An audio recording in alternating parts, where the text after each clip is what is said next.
So guys आज biomolecules का last topic पढ़ने वाले हैं. Okay, enzymes.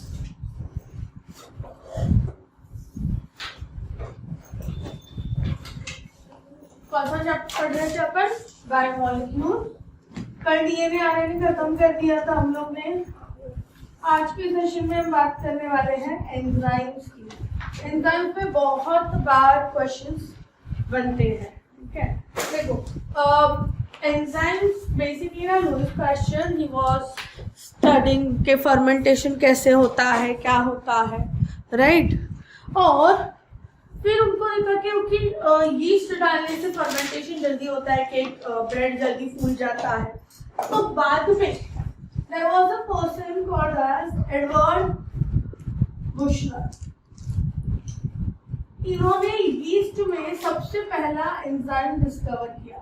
Discovered he was the first to discover enzyme.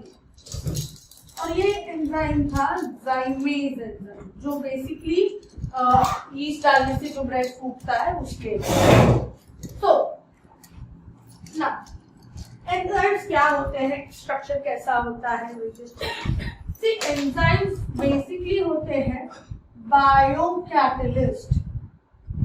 Bio मतलब लिविंग सेल के अंदर, कैटलिस्ट मतलब जो रेट ऑफ रिएक्शन बढ़ाता है. बट ये खुद रिएक्शन में खत्म नहीं होता. You will get the enzyme back as it. ये सिर्फ एक शॉर्टकट देता है, एक ऑल्टरनेट पाथ देता है. जैसे इमेजिन करो मेरे को भी यहाँ से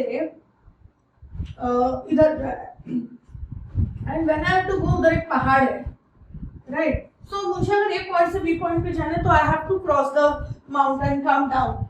ये क्या करता है, अंदर से डायरेक्ट ऐसे रोपवे बना देगा.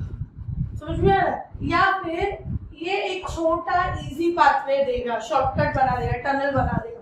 तो एंजाइम क्या करता है, जो एनर्जी चाहिए वो कम कर देता है. Energy needed for activation is reduced. अभी एक होती है कैटलिस्ट, जो तुम लोग ने केमिस्ट्री में पढ़ी है, और बायो कैटलिस्ट. फर्क क्या है? कैटलिस्ट इनऑर्गेनिक है, जैसे कि तुम लोगों ने पढ़ा होगा मेटल्स लगते हैं हाइड्रोजनेशन वगैरह के लिए, कैटलिस्ट, राइट, पैलेडियम वगैरह. बायो कैटलिस्ट क्या है? कोई भी कैटलिस्ट को अगर आप टेम्परेचर इंक्रीज करो तो उसकी रिएक्शन, रेट ऑफ रिएक्शन भी बढ़ जाती है. बट एंजाइम ऑर्गेनिक है, वो प्रोटीन्स है. तो प्रोटीन में क्या होता है, अगर टेम्परेचर बढ़ा तो प्रोटीन ब्रेक होता है, खुल जाता है, डीनेचर होता है. सेम थिंग, अगर बहुत हाई टेम्परेचर हुआ तो उसकी फंक्शन क्या होगी? Did you understand the major difference organic और इनऑर्गेनिक में? यस. अब बात करते हैं एंजाइम्स में उसकी स्ट्रक्चर क्या है, उसकी मेन प्रॉपर्टीज क्या है. सबसे पहले एंजाइम्स या तो they are pure proteins, they are proteinaceous in nature, मतलब प्रोटीन से बने हैं. अभी इसके लिए हमारे पास दो एक्सेप्शंस हैं जो हमको याद रखनी है. ठीक है, एक मेन जो तुमको याद रखना है वो है राइबोजाइम. What is ribozyme? इसमें आरएनए होता है जो एंजाइम का फंक्शन करता है. ठीक है, तो यही मेन एंजाइम है जो आपको पूछा जाएगा सेकंड में. Normally they don't ask. ठीक है, तो इधर क्या है, RNA acts as an enzyme. But बाकी सब में एंजाइम कैसे होते हैं? प्रोटीन के बने होते. कहता है अब प्रोटीन के बने तो कौन से टाइप का प्रोटीन होगा, सोचो. प्राइमरी, सेकेंडरी, टर्शियरी, कौन सा होगा? Tertiary protein. ठीक है, they all are freely greek protein. इसमें होता क्या है, पूरा प्रोटीन एक दूसरे पे ऐसे फोल्ड होते होते ऐसे कुछ पर्टिकुलर खड्डे बनाता है, क्रेवाइसेस बनाता है, right. Because of the continuous folding, what happens? Particular खड्डे दिख रहे हैं, इधर एक है, इधर एक है, यहाँ एक है. इसको बोलते हैं एक्टिव साइट. समझा? तो अगर ये हीट करोगे तो प्रोटीन खुल के ऐसा बन जाएगा, पॉलीपेप्टाइड बन जाएगा. तो फिर एक्टिव साइट रहेगी क्या? तो एंजाइम फंक्शन करेगा क्या? समझता है? ठीक है. अब एंजाइम तो बेसिकली सिर्फ अगर मैं इजी वे में ड्रॉ करूँ तो मैं ऐसे नॉर्मली एंजाइम को ड्रॉ करूँ. दिख रहा है? ओके. इसके साथ जो भी रिएक्टेंट अटैच होने वाला है, जो भी केमिकल अटैच होगा, उसको बोलते हैं सबस्ट्रेट। केमिस्ट्री में रिएक्टेंट बोलते हैं, यहाँ पे क्या बोलते हैं? सबस्ट्रेट। बायोलॉजी में एनी प्रॉब्लम? जैसे अगर बात करें सुक्रोज, सुक्रोज क्या था? डाइसैकेराइड था, याद है? सुक्रोज, उसकी एंजाइम क्या थी? सुक्रेज, और ये उसकी एक्टिव साइट, पता है? अभी ये एक्टिव साइट में हमारा सुक्रेज थोड़ा सा छोटा बनाते तो फिक्स हो जाता, सुक्रेज बराबर फिट हो जाएगा, पता है? अब जब ये फिट होगा तो कैसा दिखने वाला है? ये एंजाइम और ये उसका सबस्ट्रेट, बराबर है? इसको बोलते हैं enzyme substrate complex. Enzyme substrate complex, easy है। ये रिएक्शन रिवर्सिबल होती है, ये क्वेश्चन आता है, ठीक है? ये एक ट्रांजिएंट स्टेट है, मतलब क्या? टेम्पररी, ऐसा ही रहेगा क्या? नो। जैसे ही ये आया, अभी एंजाइम का जो भी काम है, हो सकता है एंजाइम का काम है ब्रेक करना, हाइड्रोलिसिस करना, हो सकता है इसका काम है कोई मॉलिक्यूल अटैच करना, जो भी चेंजेस करने हैं वो कर देगा। और क्या बनाएगा? देखो, ये बनाएगा एंजाइम और प्रोडक्ट। डिफरेंट हो तो स्ट्रक्चर डिफरेंट हो गया, इसको बोलेंगे सॉरी, ये single reaction, this is not reversible. एक बार हो गया तो रिएक्शन खत्म। Enzyme product complex. तो ये क्या बनाएगा? अगर सुक्रोज है, अगर सुक्रोज को सुक्रेज तोड़ता है तो क्या बनता है? एक ग्लूकोज, एक फ्रक्टोज। तो ये हो गया ग्लूकोज, ये हो गया फ्रक्टोज। समझ में आ रहा है? अब क्या होगा? इनका फंक्शनिंग वगैरह हो गया, so now it's going to separate enzyme as it is, अगले चीज के लिए, अगले सबस्ट्रेट के लिए रेडी हो गया, और दोनों प्रोडक्ट्स सेपरेट हो गए। तो यहाँ पे क्या हो गया? एंजाइम अलग, प्रोडक्ट अलग। Any doubts? अभी ऐसा हो सकता है कि ये बीच में बहुत सारे इंटरमीडिएट्स आए, ऐसा हो सकता है कि बहुत सारे कॉम्प्लेक्सेस धीरे धीरे बॉन्ड्स बनाते बने, but all of them are transient, मतलब टेम्पररी। Any doubts? पक्का यहाँ तक सब समझा है एंजाइम का फंक्शनिंग? ठीक। इससे क्या पता चलता है कि जैसा हमारा ये एक्टिव साइट है वैसा ही सबस्ट्रेट एक दूसरे में बराबर फिट होने चाहिए। तो एंजाइम की एक प्रॉपर्टी तो हमने पढ़ी है, ये उसकी फंक्शन पढ़ी। मेन थर्ड प्रॉपर्टी क्या है कि ये स्पेसिफिक होता है। स्पेसिफिक का मतलब सुक्रेज से सुक्रोज पे काम करेगा, माइटोज पे काम नहीं करेगा, राइट? नेक्स्ट, टेम्परेचर प्रेशर पे अपन डिटेल में बात करेंगे, बट बिकॉज ये प्रोटीन्स है, they work at optimum temperature. Okay, her enzyme का अपना अलग एक टेम्परेचर होता है, उस पे काम करता है, and optimum pressure. Any doubts? पक्का समझा है? इतना लिख के लो, फिर हम लोग बात करेंगे कैसे अफेक्ट करता है, प्रोसेस कैसी है इसकी, एवरीथिंग। ओके, तो अभी ये फंक्शन कैसे करते हैं देखो। ग्राफ्स बहुत सारे हैं ये चैप्टर में, और बहुत सारे ग्राफ पे आपको क्वेश्चन आता है, ठीक है? पहले देखेंगे एंजाइम फंक्शन कैसे हुई, ठीक है? सो वो हमेशा जब भी ग्राफ देते हैं तो उनको काफी बार क्वेश्चन आता है, एक्स एक्सिस पे क्या है, वाई एक्सिस पे क्या है। तो अभी ये वाले ग्राफ में देखो, एक्स एक्सिस पे प्रोग्रेशन ऑफ रिएक्शन है, ये ग्राफ बेस्ड क्वेश्चंस भी आते हैं, ऊपर करेंगे सारे, ठीक है? और यहाँ पे होती है पोटेंशियल एनर्जी। पोटेंशियल एनर्जी तुम लोगों को पता है, energy to do work. Let's say ये एक सबस्ट्रेट है, ये सबस्ट्रेट की पोटेंशियल एनर्जी, ये इसको प्रोडक्ट बनना है, ठीक है? अभी जब ये सबस्ट्रेट को प्रोडक्ट बनना है, it always has to go to a higher energy point. ये जो है यहाँ से ये स्टेट एक अनस्टेबल स्टेट, इसको बोलते हैं ट्रांजिशन स्टेट, राइट? तो ये difference of energy between the substrate and transition energy, इसको बोलते हैं एक्टिवेशन एनर्जी। पता है? This is activation energy without enzyme. Any doubts?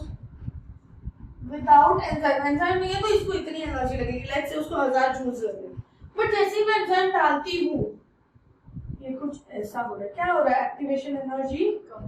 This is how enzymes work. तो पूछते हैं एंजाइम का फंक्शन कैसे होता है? It will give an alternate pathway, जो पाथवे वो नहीं, वो दूसरा शॉर्टकट बनाएगा, with lower activation energy. कळलं का? So this is activation energy with the enzyme. Any problem till here? अब बात करते हैं पोटेंशियल एनर्जी। तो सबस्ट्रेट की एनर्जी प्रोडक्ट से कम है तो ये एनर्जी गेन कर रहा है, तो ये कौन सा रिएक्शन हो गया? एनर्जी गेनिंग मतलब एंडोथर्मिक, है कि नहीं?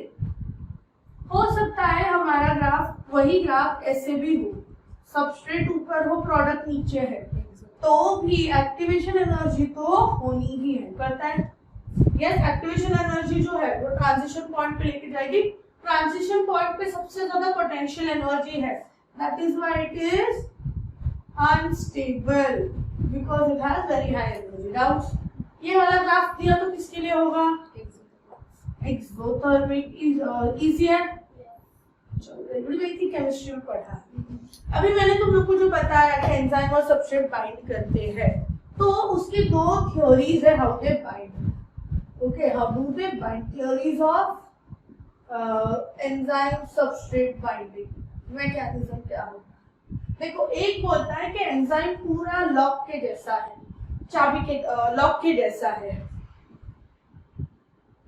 और जो तुम्हारी सबस्ट्रेट है वो उसके अंदर फिक्स होने वाली की है, राइट? तो ये मॉडल को क्या बोलते हैं? लॉक एंड की मॉडल। सिंपल है, लॉक एंड की मॉडल। ये किसने दी? एमिल फिशर ने दी। ठीक है, अगर नाम नहीं पता तो मैं लिख देती हूँ। पहला मॉडल जो अपन पढ़ रहे हैं वो है लॉक एंड की model. This is the most common method. Common theory ये है कि यही होता होगा, इसीलिए एंजाइम स्पेसिफिक है क्योंकि उसकी दूसरी चाबी तो ताले में फिक्स हो नहीं मिलने वाली। यस, और ये जो एंजाइम ये बोलता है कि ये बहुत रिजिड थ्योरी है। मतलब क्या? कि कोई और सबस्ट्रेट बैठ ही नहीं सकता, इसीलिए सब एंजाइम कैसे होंगे? Enzymes are specific in nature. समझा है? दूसरा थ्योरी जो बाद में डेवलप हुआ उसको बोलते हैं इंड्यूस्ड फिट थ्योरी। अभी देखो, इमेजिन हमारा एंजाइम जो है वो ऐसे क्ले के जैसा है, ठीक है? जैसे अभी क्ले में तुम चम्मच डालते हो तो क्ले नीचे नीचे जाता है कि नहीं? आता है, मम्मी ने गूंदा हुआ, जब उसमें चम्मच प्रेस करो तो उसका इंप्रेशन आता है। तो वो क्या बोलता है थ्योरी कि एंजाइम इज मॉडिफाइबल, थोड़ा सा मॉडिफाइड हो सकता है। समझा?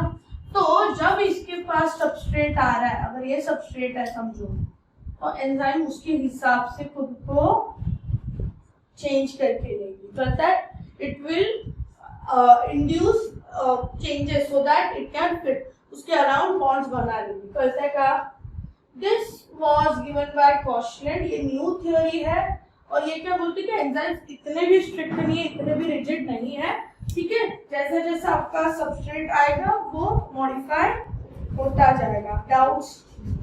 समझा है दोनों भी थ्योरीज? कुछ पूछना है यहाँ तक?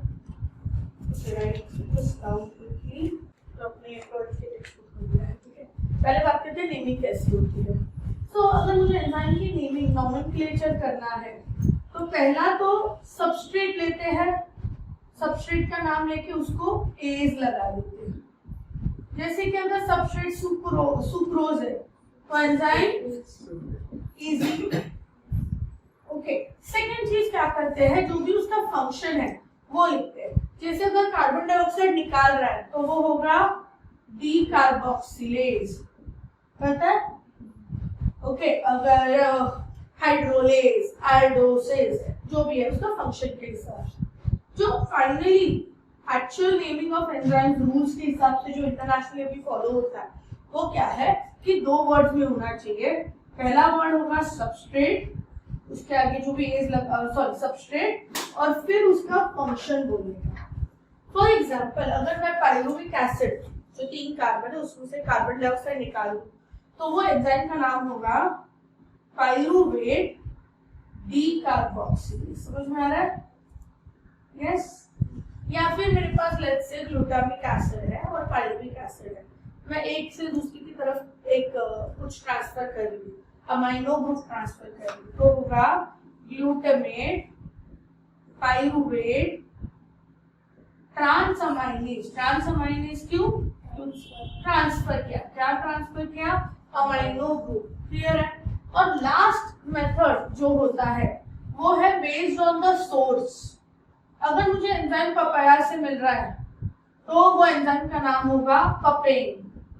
यस, पाइनएप्पल से अगर मुझे एंजाइम मिल रहा है, ये एनसीईआरटी में नहीं है, किधर भी एनसीईआरटी में कुछ भी मेंशन नहीं, सिर्फ यही चीज है, बट एमएससीपी में है, तो अपन दोनों भी पढ़ेंगे, आपको पढ़ना ही है। पाइनएप्पल जो है वो ब्रोमीलीज से फॉर्मेली से आता है, तो ब्रोमिलेन। ठीक है, बाय हार्ट नहीं करने का, ऐसा घटिया सा नाम है तो समझने का सोर्स बेस्ड है। ठीक है, you want to write this down quickly, then we will go to the There are total 6 classes of enzyme। ठीक है, इसको कैसे याद रखती हूँ मैं? Still hot. ठीक है, मैं सारे बताऊंगी कौन से है। और ये 6 क्लासेस को फिर डिवाइड करते हैं 4 to 13 सब क्लासेस। ठीक है, अपन सब क्लासेस नहीं पढ़ने वाले हैं थैंकफुली, सिर्फ अपने को पता होना चाहिए कितने सब क्लासेस है। अभी क्या करेंगे, देखो यहाँ पे ना एंजाइम का नाम, उसका जो भी रोल है, रिएक्शन है वगैरह, और एमएच बोर्ड के लिए उसकी एक एग्जांपल है।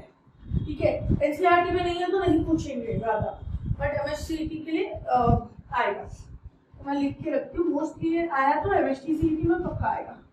ओके, चलो बात करते हैं पहला एंजाइम की, still hot. S is synthetase, मतलब क्या है? कुछ तो बनाना, सिंथेसाइज करना है कि नहीं?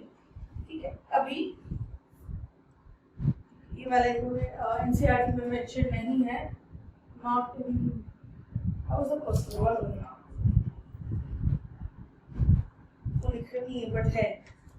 ठीक है, 6 क्लासेस आनी चाहिए। सिंथेसिस मतलब क्या है? कुछ तो production, actually you are making something. ना नेक्स्ट टाइप कौन सा है? ट्रांसफरेज। नाम से ही समझ में आ रहा है, ट्रांसफर क्या करेगा? लेट्स से मेरे पास ABC कंपाउंड है, सॉरी AB प्लस C है, तो क्या होगा? AC plus B। बेसिकली क्या हो रहा है? ट्रांसफर हो रहा है। ठीक है, एग्जाम्पल इसमें जो एग्जाम्पल वो लिख दी मैं एनसीईआरटी में, S प्लस G है और S डैश है, तो क्या हो रहा है? Basically SS dash plus G। तो मैं एनसीईआरटी का जानबूझ के एग्जाम्पल दे रही हूँ, फर्क नहीं पड़ता, बट क्वेश्चन में तुमको यही आएगा, इसके लिए बेटर है। इसकी एग्जाम्पल ट्रांसफरेज की कौन सी है? ग्लूकोज है अपने पास। ठीक है, रेस्पिरेशन चैप्टर में पढ़ोगे, ग्लूकोज है, और ATP है, एडेनोसाइन ट्राइफॉस्फेट। तो होता क्या है, एक फॉस्फेट ग्लूकोज को मिल जाता है, वो बनेगा ग्लूकोज 6 फॉस्फेट, और ATP का क्या बचेगा? ADP। कहता है एंजाइम का नाम है ग्लूकोकाइनेज। ये हम लोग रेस्पिरेशन, फोटोसिंथेसिस वहां पे पढ़ेंगे, पढ़ा? ठीक है, इसका मैं एग्जांपल दूंगी तो लेट मी जस्ट थिंक, तब तक आगे जाते हैं। नेक्स्ट एग्जांपल है आइसोमरेज। आइसोमरेज क्या करेगा? आइसोमर्स बनाएगा, है कि नहीं? ठीक है, तो is going to form basically isomers. Isomers तुमको पता है, फंक्शनल फॉर्मूला सेम, स्ट्रक्चर अलग। इजी एग्जांपल है ग्लूकोज 6 फॉस्फेट आइसोमर बनाता है fructose 6 phosphate. Easy, respiration, photosynthesis दोनों जगह आएगा। एंजाइम का नाम है आइसोमरेज एंजाइम। डाउट से के समझते हैं, एक एक ही याद रखना है, उससे ज्यादा नहीं याद रखना है, केमिस्ट्री नहीं है। ठीक है, next still hot, L lyase. Lyase क्या है? कोई भी छोटे मॉलिक्यूल को कट करेगा, it's going to cut and remove a molecule. Okay, mostly carbon double bond वाला कुछ तो पता है। ठीक है, तो अभी एनसीईआरटी में जो बोला है दैट इज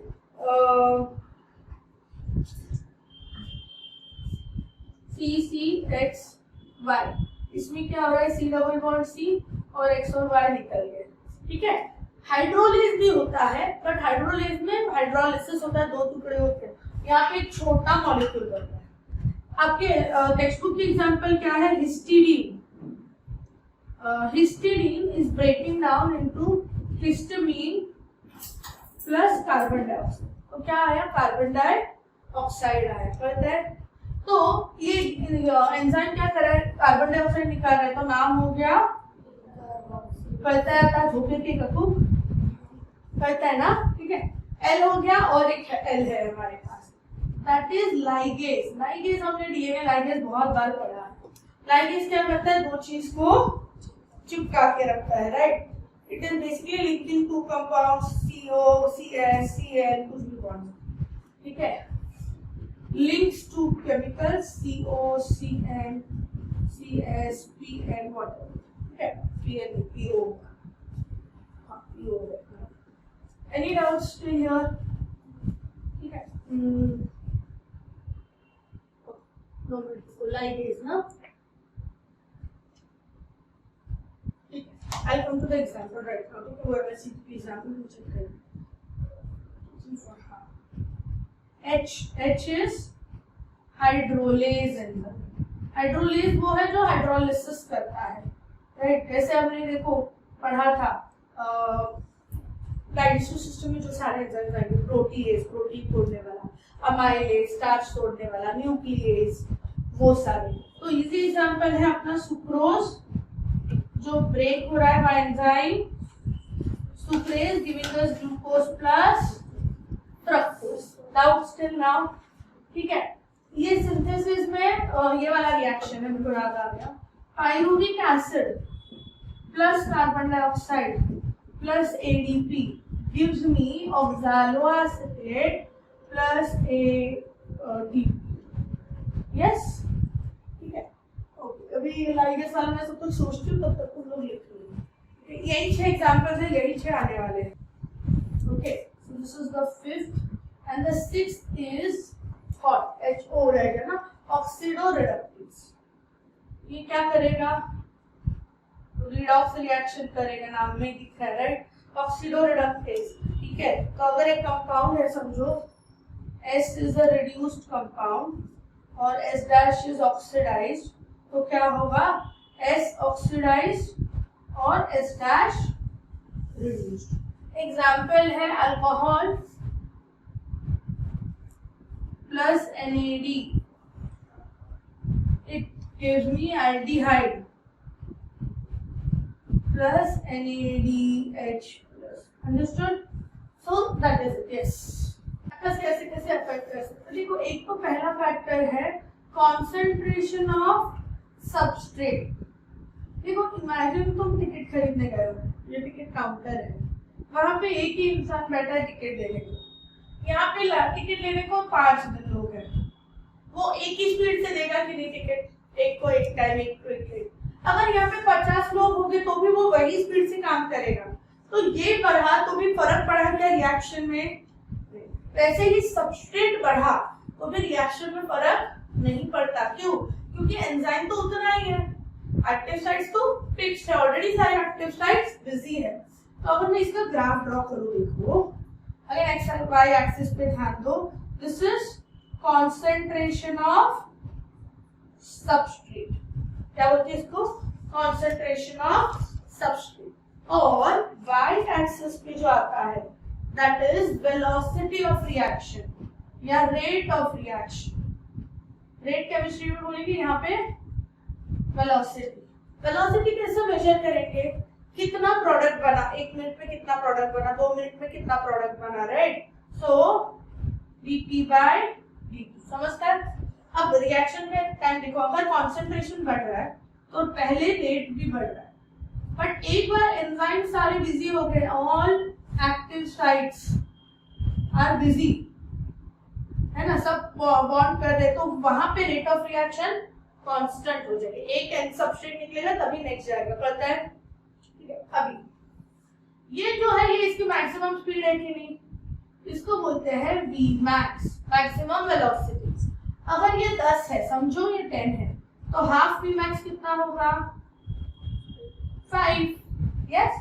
हाफ Vmax पे जितना मुझे कॉन्सेंट्रेशन लगा, the concentration of substrate at half Vmax is called as Michel's constant। पढ़ो था Michel's constant क्या होता है, इसमें बहुत क्वेश्चंस बनते हैं, ठीक है। So this is called as Michel's constant। इधर तक कोई प्रॉब्लम है? ये कौन सा टाइम पे मेजर करते हैं? हाफ Vmax पे। हम लोग ग्राफ बेस्ड क्वेश्चंस करेंगे तो तुम लोग को अपने आप ग्राफ देख के समझ में आएगा कौन सा ग्राफ है। नॉर्मल इमिशन कांस्टेंट की वैल्यू होती है 10 to the power -5 to 10 to the power -2 moles. अब ये देखो, अगर ये कॉन्सेंट्रेशन कम है, Km वैल्यू कम है, मतलब तुम्हारा ग्राफ यहाँ पे आ रहा है, राइट? इसका मतलब क्या है कि एंजाइम और सबस्ट्रेट में बहुत ज्यादा प्यार है, बहुत ज्यादा अफिनिटी है, ठीक है? इसके लिए जल्दी जल्दी बॉन्ड हो रहा है, ठीक है?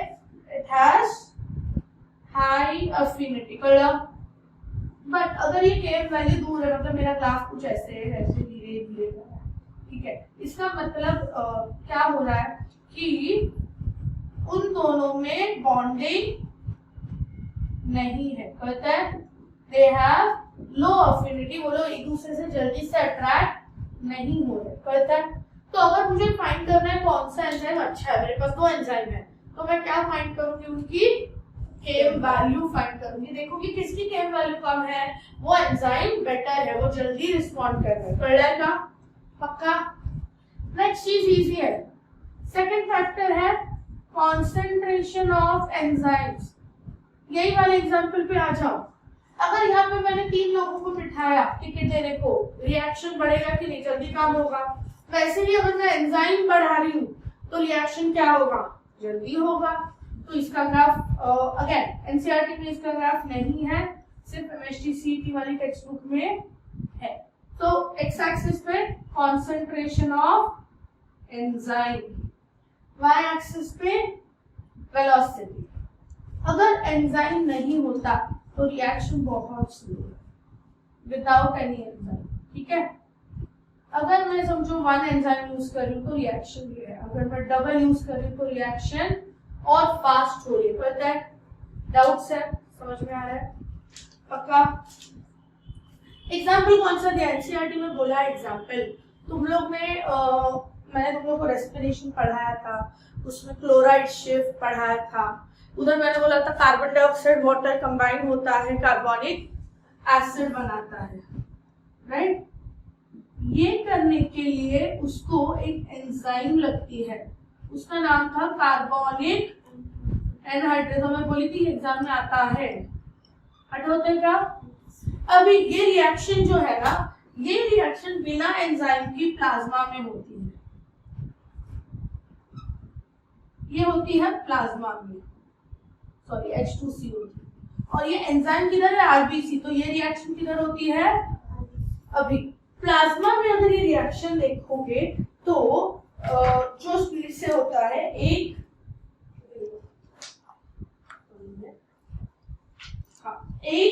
मिनट था,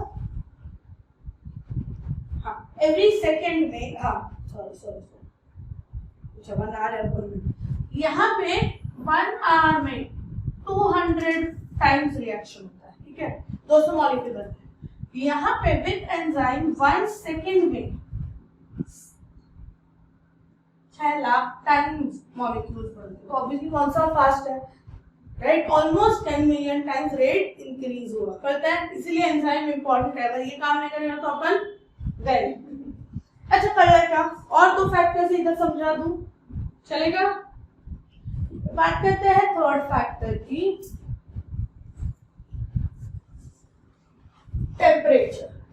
एंजाइम प्रोटीन है, तो मुझे बताओ हाई टेम्परेचर पे प्रोटीन हो जाएगा, तो एंजाइम भी डीनेचर होगा। तो इसकी ग्राफ कुछ ऐसे आने वाली है, यहाँ पे टेम्परेचर, यहाँ पे rate of reaction, okay? Enzyme activity लिखा है, ठीक है? तो वाई एक्सिस में क्या लिखा है यहाँ पे? Enzyme activity. देखो, अगर टेम्परेचर कम है रिएक्शन कम है, अगर बढ़ते जा रहा है इंक्रीज, तो ये इसको बोलते हैं optimum temperature, right? Optimum temperature कितना होगा? जो अपनी बॉडी का टेम्परेचर है, तो वो होता है normally 20 to 35 degree Celsius, and after 40 degree Celsius उसका रेट बहुत कम होगा। बिफोर 20 भी कम है, क्यों? क्योंकि क्योंकि एंजाइम और सब्सट्रेट दूर है, उनमें एक दूसरे को मिलने की एनर्जी नहीं है, समझता है। तो यहाँ पे क्या रीजन है, लो एक्टिवेशन एनर्जी, एनर्जी नहीं प्रोवाइड कर रहा है। यहाँ पे क्या रीजन है, एंजाइम इज डीनेचर्ड, समझते हैं क्या। यस, तो सारा कॉन्सेप्ट कंबाइन करके तुमको समझ आ रही है। यस, अभी एक थ्योरी क्या बोलती है कि अगर मेरा टेम्परेचर 10 डिग्री सेल्सियस से इंक्रीज या डिक्रीज हुआ, 10 डिग्री सेल्सियस से टेम्परेचर मेरा इंक्रीज हुआ तो जो रिएक्शन है वो डबल हो जाएगी। Yes, so if the temperature increases by 10 degree Celsius, reaction क्या होगी, डबल हो जाएगी, पता है।